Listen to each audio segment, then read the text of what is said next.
Have you heard of Ozempic mouth and Ozempic feet? Well, what the heck's going on?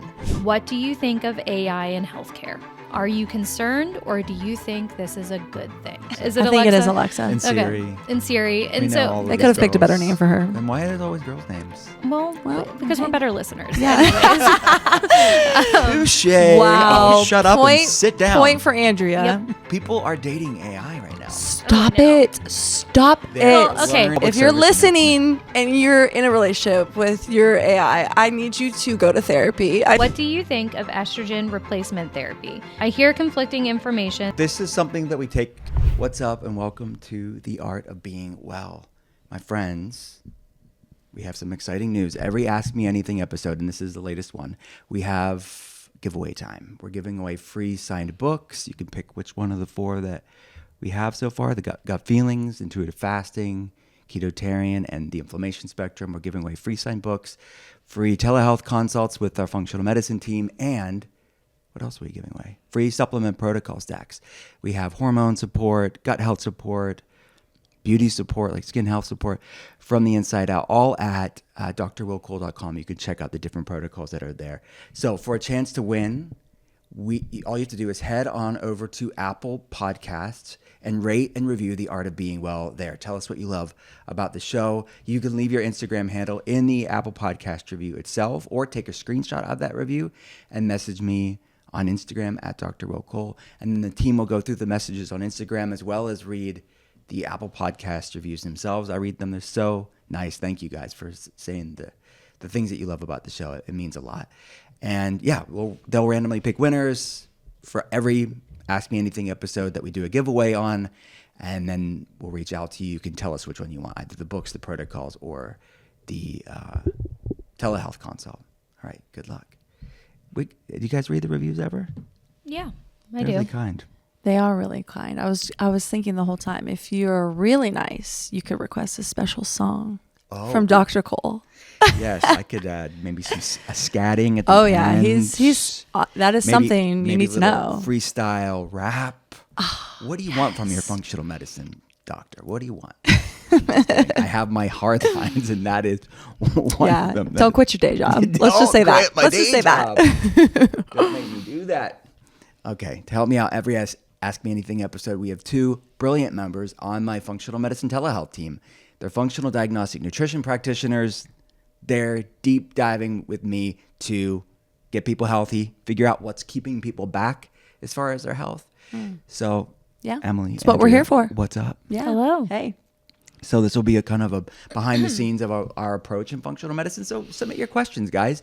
You can ask about your health questions, like your health goals, something you're going through, things that we see clinically. It could be hormone health, autoimmune issues, gut issues, environmental toxins, mental health, nervous system dysregulation, things that we talk about in the pod that we help people with. It could be about health trends, a research study that you saw in the scientific literature. Yeah. All Don't of hold the back. above. Don't hold Yeah. back. The crazier, the better, honestly. Yes. That's how I feel. Yes. Unfettered, We want unhinged. unhinged Yep. questions about health and nutrition. Send it in. All you have to do is send it to hello@drwillcole.com. Hello@drwillcole.com. And we will get to as many of your health questions in these Ask Me Anything episodes. So let's jump in. Awesome. All right. First question. Question 1. I like how you labeled it today. Dr. Cole, what do you think of estrogen replacement therapy? And I think we could say any HRT in particular. I hear conflicting information that it will feed cancer or give me heart disease, but then I hear people who say it changed their life and given so much symptom relief. I'm assuming the question beyond just like estrogen replacement therapy, what do you think about that? What's your take on it as a whole? When is it appropriate? When is it not appropriate? That's good. What Yeah. are your thoughts? Yeah. So this is something that we take into account whenever we're looking at someone's health history, looking at their health goals, looking at their labs, right? Girls, it's like if someone's deficient in estrogen, we want to get what's the context of that? Are they perimenopausal? Are they postmenopausal? What is the optimal range for that season of life that they're in? And is there something keeping the body from producing the estrogen in its a proper amount? Because if the body's stuck in a sympathetic fight or flight stress state because of physiological stress, underlying gut problems, toxins, metabolic issues, etc.? Or is there something on a mental, emotional, spiritual level? Or is it chronic stress, unresolved trauma that's shutting that parasympathetic, that resting, digesting, hormone balance state? Or hormones taking a back seat because the body's in that hypervigilant state. Right. So understanding that, right, and understanding what can we get the body more into a neuroendocrine regulated state, getting the nervous system to speak to the endocrine system appropriately. All right, that's our job. That's what our clinical objective is here for our patients. But if we do that, and they're, of course, always better than they were, right? But maybe they're 80% better, 90% better, but they're not entirely better. That's where filling in the gaps with advancements in hormone replacement therapy, accessibility, the improvements of deliverability and the forms of these things, we can leverage the benefits of the time that we live in and give people these bioidentical hormone replenishment options to fill in the gaps where you're kind of, okay, you're way better, but you're not entirely better. Let's supplement where we're not at. So that's our approach. And the deliverability or the form of the estrogen hormone replacement therapy, HRT, is important here. So estrogen can come in the oral form, which is what a lot of the research that was done historically looking at cardiovascular issues was done. Well, you can bypass the liver and the sort of stress that maybe taking HRT that way would bring and alleviate that in a very bioavailable, bioidentical way with HRT via a cream or a patch, something like this. And that's what we utilize clinically for people who need it.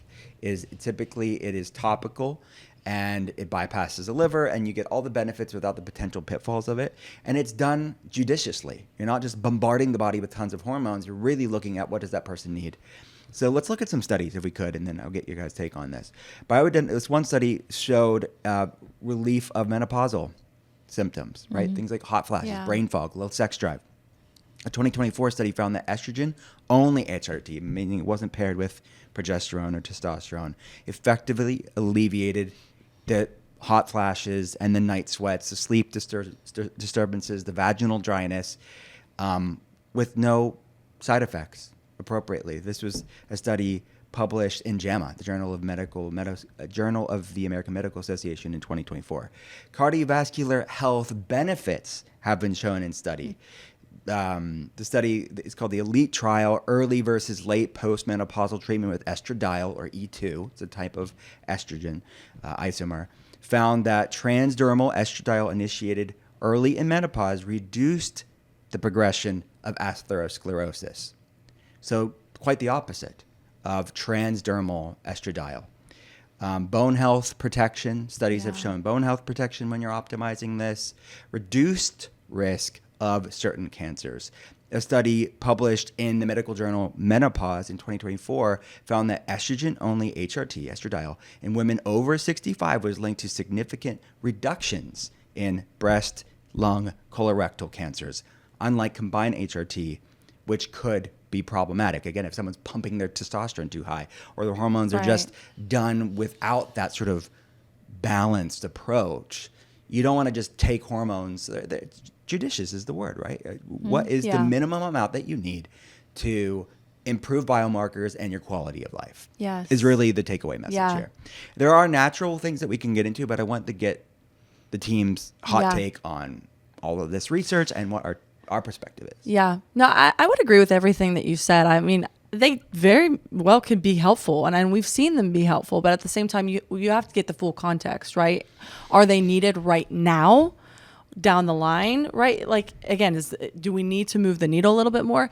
But what I think is really important for me, and when we're talking with patients, and I know you talk about this all the time, Andrea, too, is that, shouldn't just be something that, like, you're put on and then we never check in on it again, right? Like, oh, I've just been on this for years. We see patients like that all the time, right? Where it's like, I've been taking this for years. I've never, tested or gotten full context if this is the right dosage for me or whatnot. And again, or should I just automatically go on it? You know, I just started getting a symptom and jumped on it, right? Do we understand the full context there? And are we checking in to make sure that's still appropriate for you at that dosage? Yeah. And that's what I think can be a huge problem is, you know, there can be too much or there's not the right balance. And we're not checking in on enough to make sure that that's where someone should be and what they should be taking.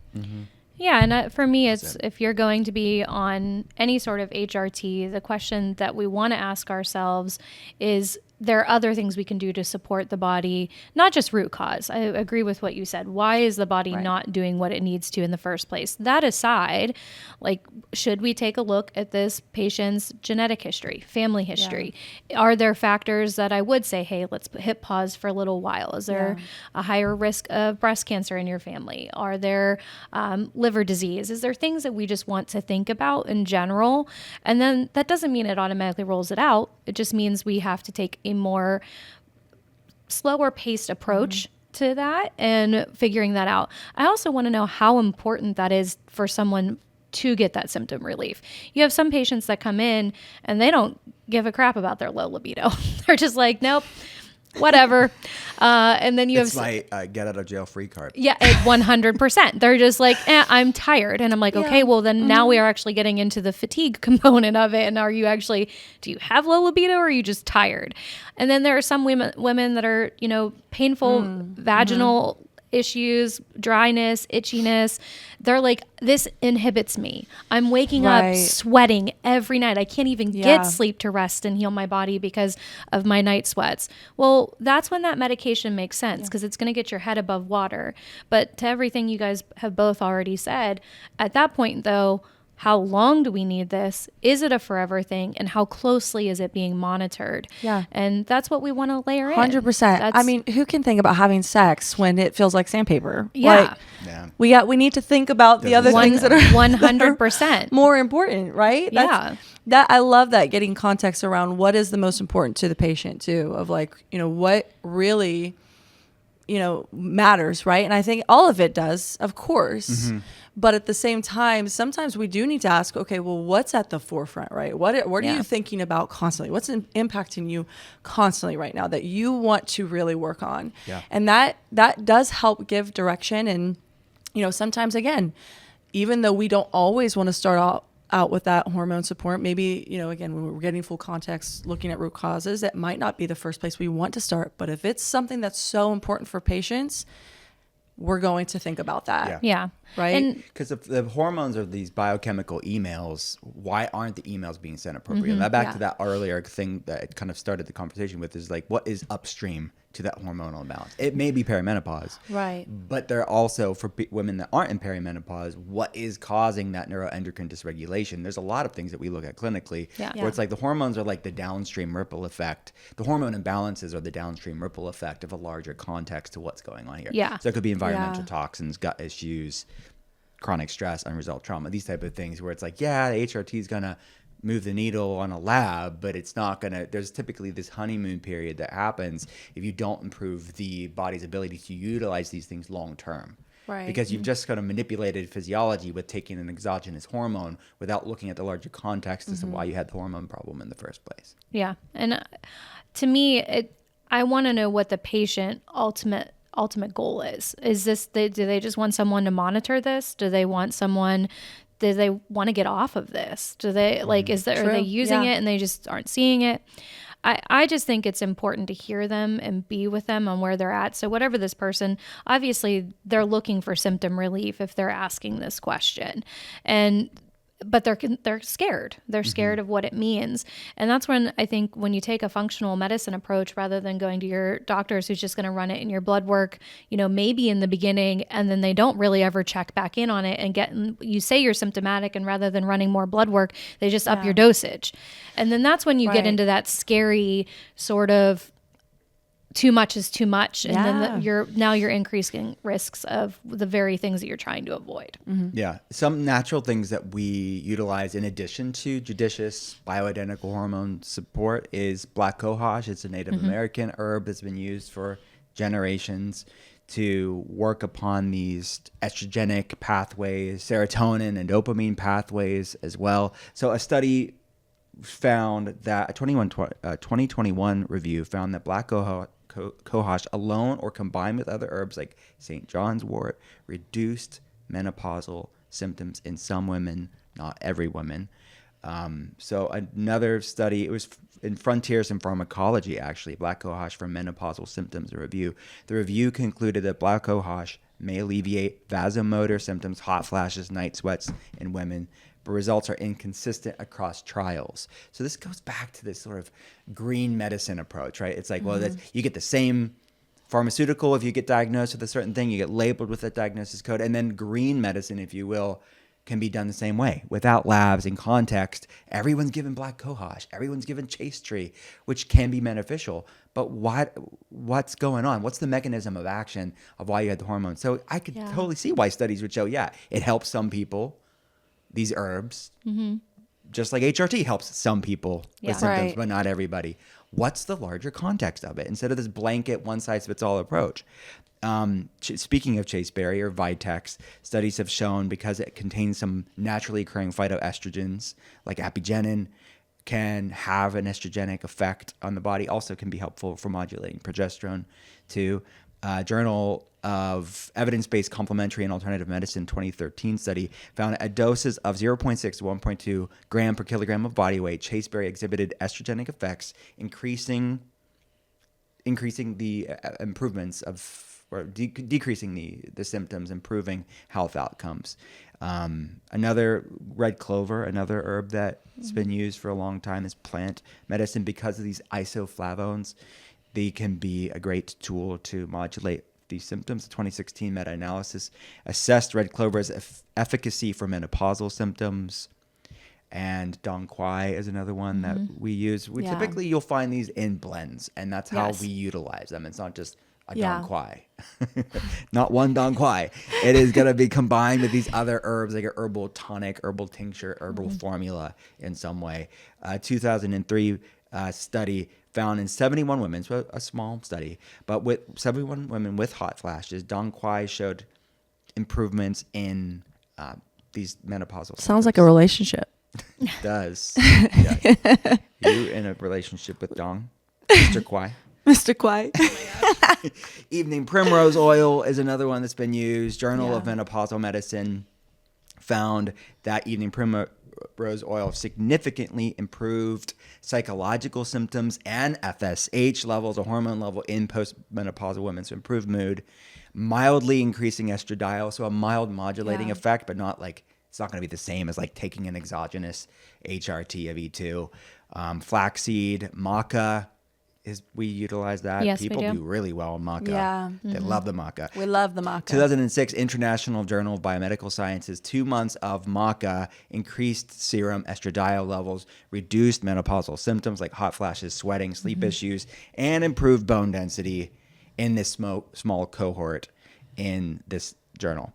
DHEA, like we recommend precursors like DHEA and pregnenolone to hormones, so that could be another option. Yeah. So it could be herbal, precursor, or HRT, or a combination. Yep. Yeah. And that's typically what it is.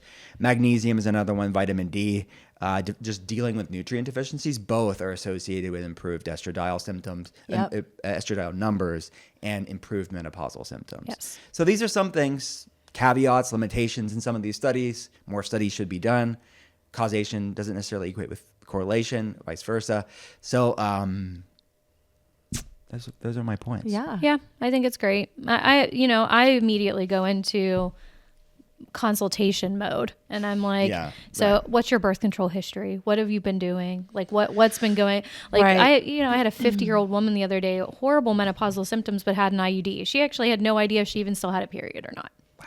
And it's like, okay, well, I'm like, well, there's a lot to talk about there. Yeah. And so to me, it's like, yes, we're worried. Like there's all this backlash against women getting symptom relief, that they're like scared, mentioning the cardiovascular, the cancer, increased cancer risk, but no one has any concern or care that we're just going to stick 8 to 10 years worth of hormones in them, call it a day, tell us when you're symptomatic, we'll layer in another medication. that to me is the most frustrating part of all of this is that the lack of conversation, to your point, the lack of studies being done for this, because it's just a part of life and you'll get through it, or it's just too bad. You know, we've all seen those memes of women sitting, I don't know if you guys have seen this, like the women that are menopausal and they're at football games and it's cold out and their head's steaming because it's like, I'm like, so I get it. We want to give you relief. We really do. That's what functional medicine isn't just about root cause. It's also about systemically helping you on a day-to-day basis, not just get you, you know, quantity of life, but quality of life back. That's right. But at the end of the day, you also should ask yourself, why is this happening in the first place? Why can some women move gracefully through perimenopause, menopause, and others are not? Yeah, and I love that you're saying that because it is possible though to It move is. gracefully through it. And I feel like that's like this overwhelming doomsday approach to it. Like, oh no, this is coming. The season of life is approaching. I'm just going to hate my life, right? Like get ready to not sleep at all, to be sweating all the time, Angry, right? moody, To me, low libido. I just think that's ridiculous. Like, why are we still talking like that? Yeah. I mean, it's 2025. Come on, I people. know it. Yeah. I know. Like, what? There's That's- so many options out there. And that's when I read that question, I like want to answer it, but I also want to be like, have a consultation, have a conversation, Please, yes. figure it out. Quit. Don't Google. Let's actually investigate your bioindividuality, your body, and figure that out. Yeah. And I think that kind of leads to one of our questions. I don't know if it's and up next. for people that don't want labs or you're not in the place where you can get labs right now Yeah. from us, like we can't do that for you. But if you're not, that's why we have the Art of Being Well supplement line. So Yes. it's just for people that listen to the podcast, which there's lots of you that are like, yeah, maybe I want to get labs at some point, but I'm going to start on a DIY. Okay, great. Then we want to democratize this and like get this accessible to you as much as possible. And these are the evidence-based things that I just talked about that's in the scientific literature to improve these things. So LOL. like the HRT, not possible. Yeah. The precursors, we don't do that. But these herbal formulas, the supportive, yes, absolutely. These are things that you can do on your own. I just crack up because I just keep thinking, like, we did make these supplements for people because they just asked. We are a small little functional medicine clinic that's trying to get these things out to people. Yeah. Like, we really did create this for you. Like, and It's like a small apothecary, if you will. We actually have the Art of Being Well Yeah. apothecary line as well. Yeah. But we're not Amazon, so don't. don't get mad at us when we don't have actually overnight hear shipping. Caitlin through the door right now. She's on our e-commerce team. She's like taping. boxes as we speak. Yeah. So believe me, don't call us Big Wellness, but we're not. Baby. We're not at all. We're just trying to Yeah. help people. That's all. That's it. Yeah, that's it. All right, next question. All right. Next question. Dr. Cole, in regards to trauma, can you overdo therapy? Is there ever a point where it's too much and isn't helpful to keep talking about it? Okay, so that depends on the type of therapy we're talking about, right? So you mentioned trauma, and she mentioned talking about it, right? So is it CBT? Is it like traditional cognitive behavioral therapy? There's many types of therapy, right? So let's look at a few studies in the research. One study, it was a 2010 study, explored the limitations of traditional talk therapy for complex trauma, which I thought was interesting. The review noted that excessive verbal processing in talk therapy, which kind of sounds like the essence of the question, right? Yeah. CBT, psychodynamic approaches, may reinforce cognitive distortions or rumination in some trauma survivors, particularly those with complex PTSD. It suggested that therapies integrating somatic or experiential elements like EMDR, somatic therapies, may be more effective for processing trauma, which we'll get into the kind of context of it because these are things that we deal with clinically. So I'll give you a sort of a summary. There's several studies out there looking at this sort of over-therapizing for people that have complex trauma, and it could make things worse, flare things up. That doesn't mean that it's bad, the CPT is bad. It just maybe that's not where they're at in their healing journey. Maybe they need to start with more of these body-based, nervous system regulation-based therapies, and then the integration, the CBT, the talking, could be done interspersed when the time's appropriate within the EMDR, the somatic, or the trauma work, right? I also have seen studies that looked at chronic CBT for people that have mild to moderate issues, and then over time, pathologizing normal human emotions and like giving people an identity in that. Yeah. Yeah. And they become they can become overly dependent with their therapist. Like they need that. Right. Where it creates this sort of unhealthy problem. And the studies refer to it as diminishing returns, where it was like may have been needed at some time in their life, but then it became like a crutch where they kind of need that. And they create sort of an identity around it. So there's maybe that's not a CBT problem as much as maybe the therapist didn't have a proper game plan to come to like, what's the end goal here, right? Yeah. If we're really fixing these problems, what does maintenance look like? Do you need to still be coming back every week or every month? Maybe it's as needed as things come around, right? Yeah. So it seems more of a management issue, but I think that we live in a time where we have such amazing a vernacular, a lexicon to important mental health topics in our world today, but it's a double-edged sword. I think that we can then sort of identify with these things that maybe shouldn't be even pathologized. Dr. Caroline Leaf has talked about this at length. She's been on the podcast before. Her work of just like, yes, we know this, like inflammatory drivers to things like anxiety and depression, right? But not everybody, just because you're sad doesn't mean that it's a problem. And we want to like label it and give it a pharmaceutical or label it and give you, ad infinitum CBT, and it may not be needed. That approach may be an overcorrection. Yeah, I agree. And don't get me wrong, I love some talk therapy. Like I love that. I love talking it out, but I do see the gap in it. I do see, I especially because we are working with, chronically ill people who've been sick for a long time too. I mean, I do think that sometimes there's more that's needed, because sometimes I can see, we see people who really struggle.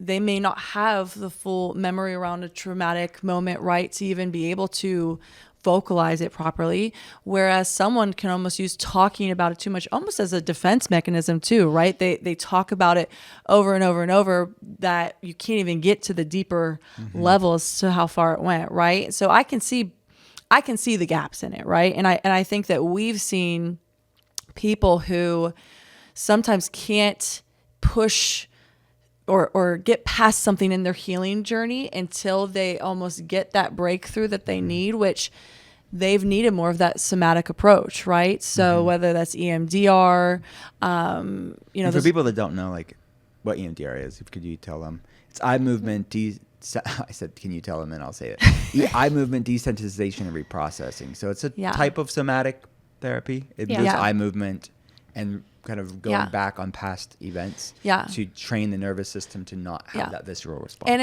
it's not like there's no talking in it, but it is a great type of therapy for people who maybe struggle to vocalize what they went through or don't even fully remember everything.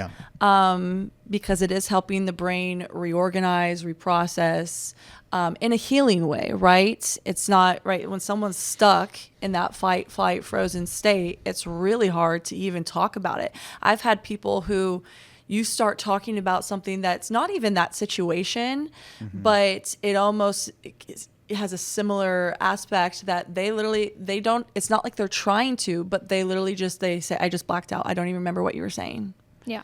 And that's a real thing, right? We get frustrated with these people, right? Like, why are you just staring at me? Why are you doing this? But that's a real thing. And to me, that's someone who probably needs more of a somatic approach rather than just talk therapy. Talk therapy at some point might be very helpful for them, but it might not be in that moment. So I do see the gaps in that, right? Yeah, I think my benchmark really for any therapy, whether it's somatic or talk therapy, is this improving your quality of life? Are you noticing changes in yourself? Are you processing things better? Are you handling stressful situations well? Are you finding that your relationships are healing? If all you're doing is going and bitching about your partner to your therapist, but you're not actually putting the work in to change the behavior that you have toward your partner, and your partner's not changing the way that they're treating you, well, what's the point of your talk therapy? It's just like a venting session. It's that you're paying for.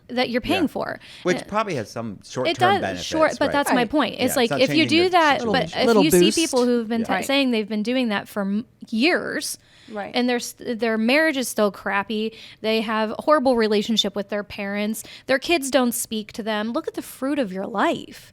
Like what is what is the point of your therapy? The therapy is to release stored trauma from the body or work through emotional triggers for yourself. You get tools that help you to navigate life. Yeah. And as someone who's done therapy, my husband is from a previous marriage. We have kids that come from a divorced home. I think it's really good to talk through things. I don't think that there's anything wrong with talk therapy. However, what's the point of it? What are you trying to get through that you're trying to overcome? Plan. Yeah. And that's what's the treatment plan here? Yeah. Right. The vision. What are Because you working on? If you again, I look at our kind of care, right? Like where we tell people all the time, if we're healing the body, you should be seeing resiliency, which means more freedom in areas of life that you don't feel like you have right now. And I feel the same should go for any type of therapy. If we're actually working through and healing the body, we should be seeing more freedom. We should be seeing you feel empowered to really start to navigate these areas of life on your own, right? Like that's what we tell people. We don't want them to have to rely on us for the rest of their life. We want them to feel empowered that they know how to feed their body. They know how to fuel their body. They know what loves them back. That's the goal. So in therapy, shouldn't that be the same concept that if you're actually healing, then you should feel empowered to be able to start to do these things on your own. Like I said, I love therapy. I've been in therapy for years. But at this point, I'm to a place where I go as needed. And that would be the goal, right? Some people take shorter periods to get there. Some people take longer time to get there. But it should be the goal. Well, and at the end of the day, I think as needed is also dependent on your situation. Like if you take a parent that's caring for a disabled child, they're probably going to need more. Right. Like check-in is going to probably look more regular for you because your life is more stressful. Exactly. You're carrying, like it depends on your job or like what you're doing. How much are you carrying for other people? And I think that that's having a professional. If you walk away from your therapist and and like I've talked to people and I'm like, so what'd you get out of that? Like, how was this today? I'm not talking about the first 2 sessions where they're getting to know you, but they're people that have been going there for years. I'm like, well, what do they have you working on? I see this with consultations all the time. We talk about mindfulness. And they're like, oh, yeah, I've been in talk therapy for years. I'm like, great. What are you guys currently working on? Oh, nothing really. And I'm like, okay. Right. So what are we doing here? Right. What is this helping you? That's where I think sometimes I do kind of, with this question, think that it not overdone, I guess, but maybe done poorly. I don't even want to say that. But like to me, because again, the way that we understand, right, not managed appropriately, right, and the way that we understand the brain works too, right? I mean, our bodies, our behaviors are heavily associated with the things that we've been through, right, and the feelings that attach to those things that we've been through. So, are we actually helping the body release those feelings, right? We know that repressed rage, fear, all of these things, these emotions that the body, shame that the body holds onto, the body keeps the score, right? That if we're not actually helping the body release that, then if you should see that be changing in the talk therapy. If you're actually helping that happen, you should see that the conversations over time, right? This is not overnight by any means, but you should see that going differently. Yeah, absolutely. I think that that's why a lot of these somatic practices do, if done appropriately, do have an end in sight. Yeah. Right? It's not something you need. They are processing it, and then you're good to go. Even with, obviously we talk about legalities and all of this stuff, but psychedelics, microdosing, there's promising emerging research on a lot of these spaces of done in a clinical setting with the proper set and setting that can be a great way to actually metabolize stored trauma in the body, retrain the nervous system, reprocess these things, so you don't have to be in eternal therapy. Yeah, I agree. I think at the end of the day, ultimately, I think you can use different therapies, talk therapies. All of these are appropriate things that we even recommend to patients. But then, not to sound redundant to our first question, is there something physiologically going on? Yeah. Why are you not getting better? Is there some sort of loop that your body is caught in? Is there some sort of chronic infection pattern that's creating inflammation? Are you nutrient deficient? There's other components to it too. Yeah.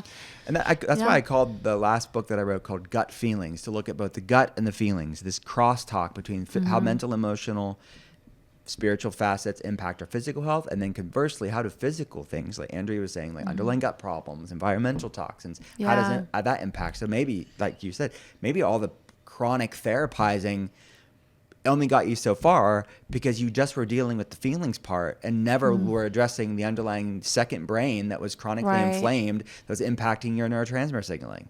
Yeah. Right? So you have to have a both and not either approach when it comes to something we talk a lot about. Mental health is not separate from physical health. It is physical health. And therapy is just dealing with one side of that coin. It's a great point. I always say you can't supplement your way to health and you can't talk your way to health. It's a combination of both. Yeah. And that's what we have to approach. Yep. Yeah. Great points. All right. Next question. Next question. This is a short one, but I think it's a poignant one. Question number 3. What do you think of AI in healthcare? Are you concerned or do you think this is a good thing? Okay, so the scope of this question is AI in healthcare. I bet it's inextricably linked to AI as a whole, right?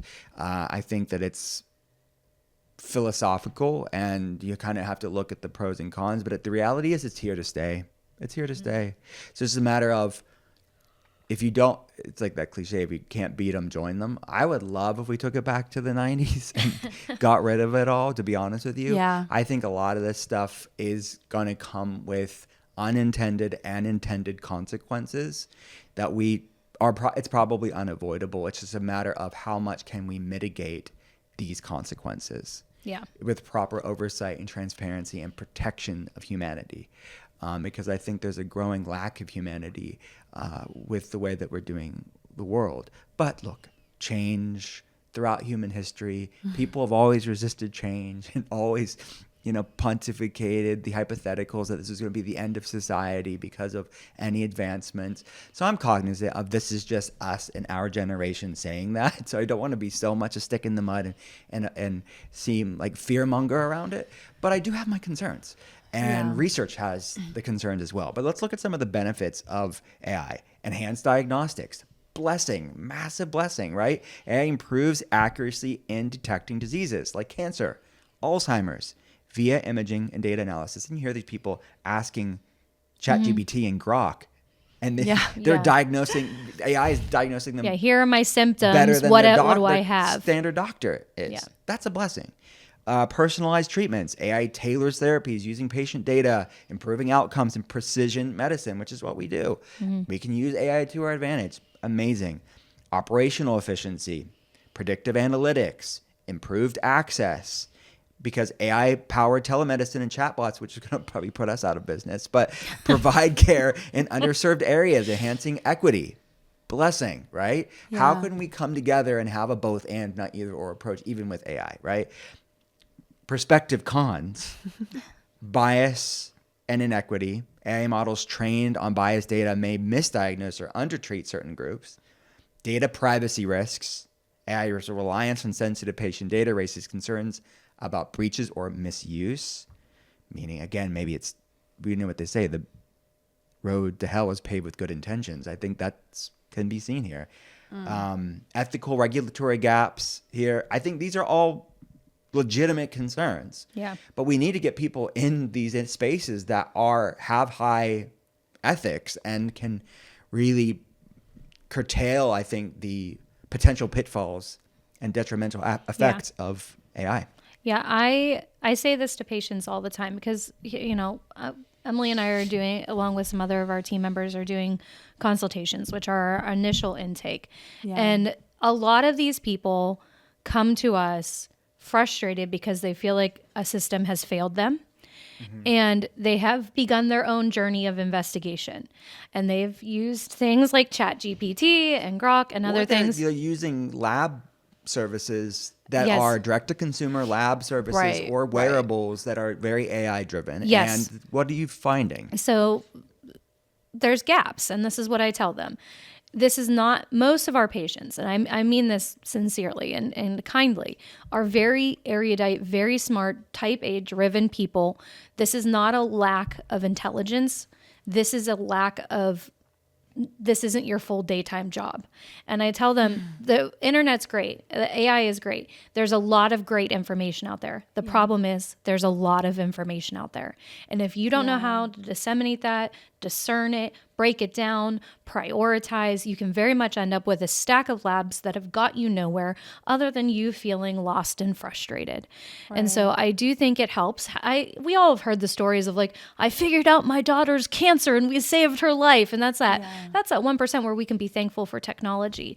But what you're left with is an entire population of very bright people who feel empowered but constrained or overwhelmed and unsure of next steps, or is this right for me? AI says it is if I have this symptom, but it also says it's not if I have that symptom. Because people did like that. I mentioned basically labs and wearables, which are like real-time lab. I have seen that. The overwhelm, very common. Yeah. What do I do with this information? Yep. Or it's like the recommendations are like, just because They're it's contradicted. AI, it's like, don't take this, but then don't take this because of like a gene variant or a microbiome status or whatever, a metabolic status. We see it all the time. Right. We're like decoding the data. Yeah. And that AI, a super AI advocate would say, well, it's just because of where we're at with AI today. It's only going to get more intelligent. That's true, right? It's only going to improve. But right now we're in this weird, it's like the early infancy of Well, there's AI. a human component to it too, as well. We just talked about women's symptoms with estrogen and all that. Right. What is that really important to you? Is that necessary? Are you going to end up with AI telling someone that they have to be on 352 supplements, eat this, here's your barley and your grass wheat and like your alkaline water, and that's all you can have because this is what our intelligence tells us we should have. Well, that's And what I it's keep thinking frustrating. of. Is I just keep thinking of what it does to the brain and the body to have that human connection, right? To actually be working with someone that cares for you, that is fighting for you, right? Like there's a sense of, wow, I feel loved and worthy when someone is saying we can help you. Yeah. Right? Like that does something to the brain, that does something to the body, that actually like people, Because they don't just want to be right. No. They want to be cared about. they want to be cared about. Humanity is healing in and Right? of itself. Yeah. And I mean, we see that all the time with people at the end of the call just crying, saying, "This is the first time I feel hopeful in a long time," right? And so, I don't think people are probably crying over relief when they're getting something from ChatGPT. But see, will there, like with this sort of transhumanist movement of like technology becoming more human, there's going to come, that's what they want. They want to get it so human-like. But it's that not. It doesn't replace There's- human it connection. can't. It cannot. You just can't. I look at my You kids. can't. I look at my kids who I think don't. we're going to be surprised at how close. It'll always be a counterfeit, but will it be enough to say I don't know. it's a more convenient counterfeit? I don't and know. Humanity loves convenience. I look at my kids, 13 and 16 years old, and they don't know a world without technology. They don't know a world without Alexa. Is that it? Is that the name? Well, I don't have it in my house. I don't know her. But I'm not friends with her. I'm not friends with her either, to be what's honest. that thing that the people It's have? Alexa. Is it I Alexa? think it is Alexa. And Siri. And Siri. And We know all so, of They these could have picked a better girls. name for her. Then why are it always girls' names? well, because we're better listeners. Yeah. Touche. Wow. Oh, shut up and sit down. Point for Andrea. Yep. One for me today out of negative and you know 400. everything too, so it's Yeah, like, that's true. Of course. I can't help it. But for me with the kids, like I look for this they've constantly had this, and my son, my youngest, he's really funny. He'll read something on TikTok or like watch a video, or he'll look it up on TikTok store, but he still comes to me and he'll say, "Can you look at this supplement and tell me if it's okay?" Because he's ultimately seeking someone who knows and understands. Right. He could get the answer right there. He can read what it tells you it's for. He can look up anything that he needs to look up. But ultimately, he wants that connection of someone caring for him intentionally. It is ingrained in us.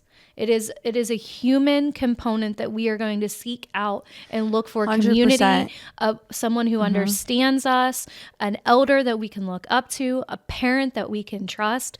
It is ingrained in us for thousands of years. yeah, it's an ancestral. You can't epigenetic. you can feel that, but you're going to end up with more It's- depression. You're going to end up with more Right. It's It's we're going to be Wally, and eventually Yeah. Wally crashed. Right. So Well, and it's Well, the if you humans think are about more- it, Yeah. Not so good. No, and you Bone think about it, density it's like was cool. childlike in a way, right? That Yes. humanity of us is like we want to connect, we want to Yes. rely on help, right? There's that childlike aspect, but again, we can lose touch with that easily. 100%. But it So- always comes back to haunt us when we do. I would say this. This is completely fiction, but Steven Spielberg did a great television series about, I would say maybe close to 10 years ago. Don't quote me on that. And it was called Extant, Extant, maybe? I don't know. I'll look at the spelling. I was going to bring up Person of Interest. But go Halle ahead. Berry was in it. And it was a CBS show. I don't know where you'd watch it today. Extant. And really good. I've and never it seen was it. prescient how they was. This is before AI. I just looked at the date. So, I mean, how it was 2017, I think is when the date was. And it was these aliens versus AI. I don't think they called it AI. It was like tech versus these aliens. There's truth in fiction. Yeah. There's a sort of I don't want to say prophecy, but like what could be. Yeah. And it's like a cautionary tale and sort of this double-edged sword of technology. Have you ever watched Black Mirror? I think that's on. Yes, I've heard similar things. Like yeah. there's an episode that I was thinking from that show where like you would have to like hold up your phone. Yes. And the person you're interacting with has to like rate their experience with you. Like Oh every my person you gosh. talk to, that was a scary episode. Yeah. I was like, that's another one that shows Yeah. a sort of cautionary Okay, tale. have of you guys humanity. ever watched Person of Interest? Yes, I love that. Okay, love so it. haven't. I love it. Who's in this? No, nobody famous. Is what network is it on? So Wait, I'm that's watching not it on true. Amazon Prime. That's absolutely not I don't know true. names. So I you're can't gonna remember have to his help me. name. I actually just pulled it up because I wanted to see when it came out with. It's a movie? No, it's a TV series. Okay. And it started in like 2012 and ran to 2016. Okay. And the entire premise of it is that this guy created something called the machine. And it was to prevent Oh my terror gosh, Jim attacks. Caviezel, are you kidding Oh me? yeah, you're right. Sorry, he is. We love Yeah, Jim. Okay. We love him. And Taraji P. Henson's in it too. Yeah. So I don't know famous people's names and or if they're actually famous. So I'm just watching it for the fun.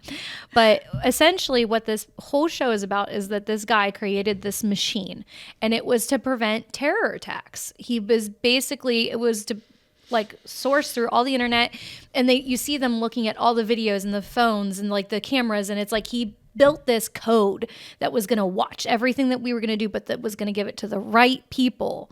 And it became this thing where he realized that those may not have been the right people to give this technology to. And that but this machine was also picking up what they call non-relevance, meaning that wasn't a terror attack, but something bad was going to happen. And he's like, we're not using it for the right purposes. Yeah, and it Jim would go stop the bad things from Yeah. happening. Wait, are you just now watching Yes, this? I am. I've seen the whole show. It's phenomenal. Yeah. So, but Andrea and I, that's me. we watch good shows. Will watches good shows, but like they're not our good shows. Oh, right. Wow. I think I But have pretty good taste. you do have good taste. Minority Report, Tom Cruise also. You've a lot of these dystopian Yeah, well, these are movies. all before, and this is all Wait. AI. It's watching, love- it's learning. I It's love what you it. were saying is it was growing. It was becoming more human. Yeah, and these it was writers relational. saw these Yeah. sort of Yeah. level. It's like a lot of Andrea- it's coming true. If Andrea were in a series or a genre of books, like if she would be a character, she would be in the young adult dystopian type of book series.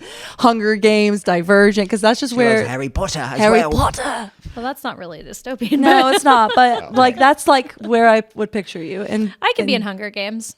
Yeah, I could see it. But it's just like your love of the things you love to read and watch. Yes. That's like that's your thing. But I love it too. I'm all about the Yeah, dystopian but novels. it's interesting because you're talking about that human component, but I'm only on season 2 and there's 5 seasons. And they're already recognizing that they had to shut this down, set it free, because it was starting to make its own Well, decisions. that's what happened with Extant, and then Oh boy, She was mad. guys, I'm gonna be scared. You need to Okay, watch Oh my gosh, what was the Disney show? Smart House.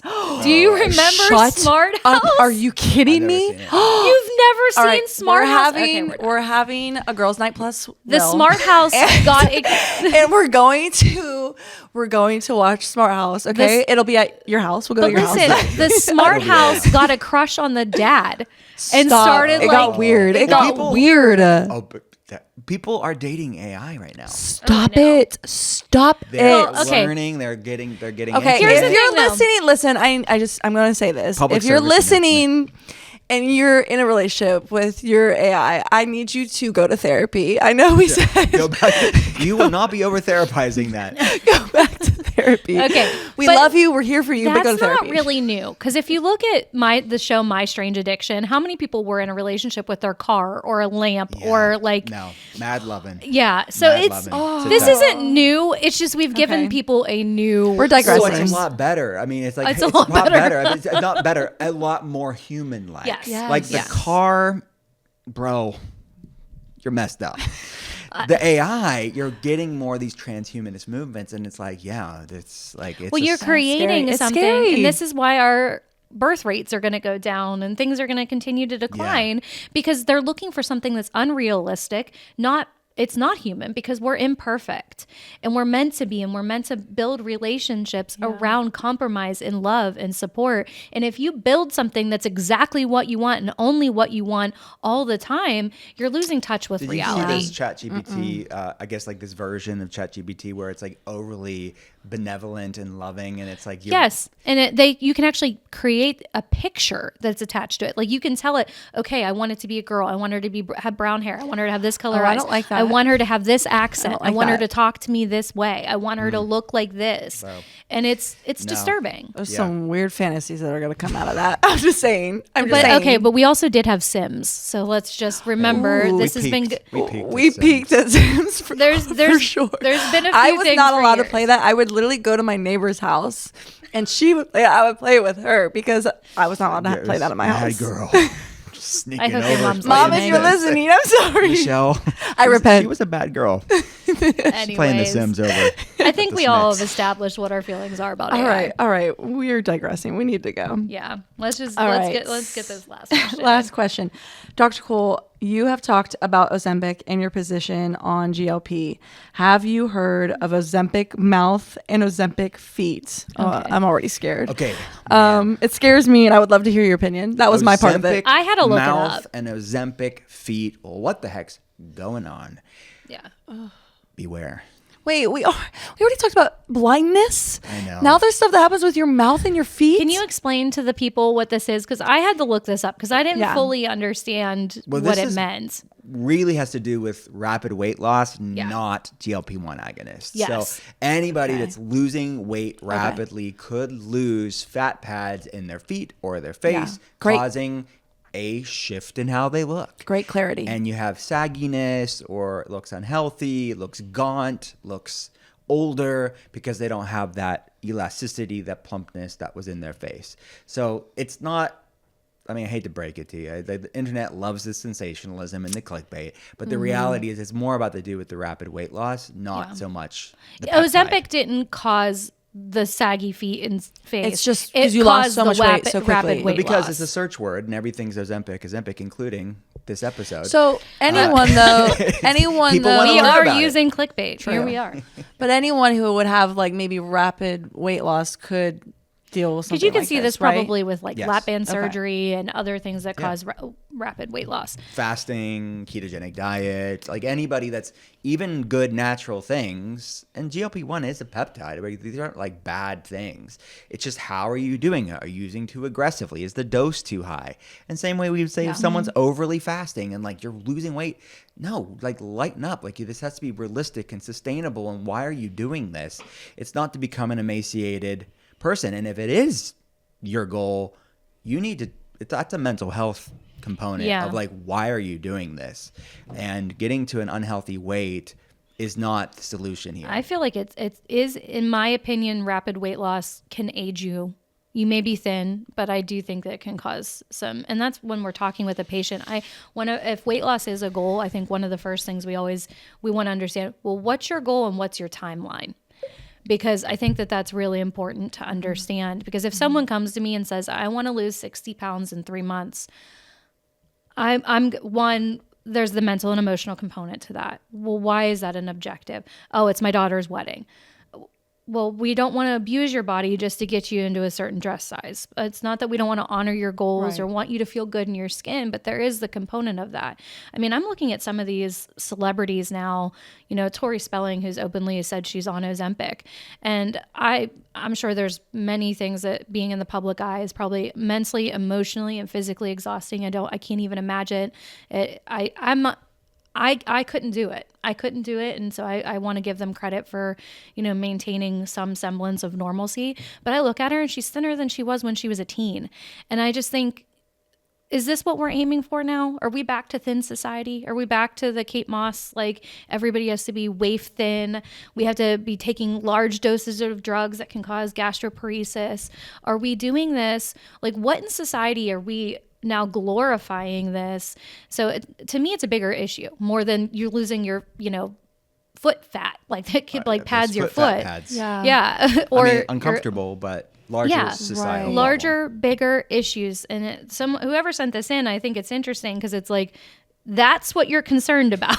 Like, can we talk about the other mental health components of what I'm seeing as almost like, I look back at the magazines that we had when we were teenagers, because we didn't have quite as much social media as we did then.